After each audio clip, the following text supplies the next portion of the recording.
Panibagong impeachment complaint laban kay Vice President Sara Duterte, maaring isampa kahit wala pang pasyang Supreme Court hinggil dito. Detalye na ang balitang yan mula kay Rajuman Grace Mariano. RMN Live Report!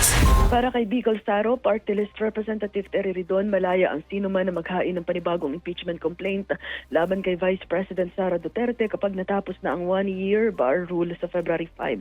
Katwiran ni Ridon, hindi naman mahadlangan ang hangarin ng sino man o anumang grupo na ma-impeach si VP Duterte. Gayunpaman, umaasa si Ridon na maglalabas na ng pasya ang kataas-tasang hukuman hinggil sa apela ng House of Representatives hinggil dito. Paliwanag ni Ridon kung pabor sa Kamara ang pasya ng High Tribunal ay kakailanganin ng Senado na agad magkasa ng impeachment trial.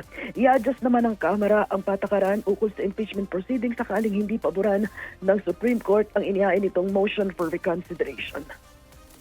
Hopefully, from today up until the 5th of February 2026, the Supreme Court will basically dispose of the matter already.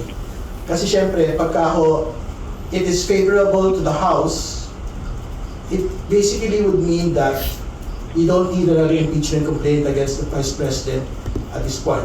It basically means that the Senate will have to proceed to trial if it is favorable to the House. No? Pero syempre, if it is unfavorable to the House will have to implement the new rules of impeachment that is.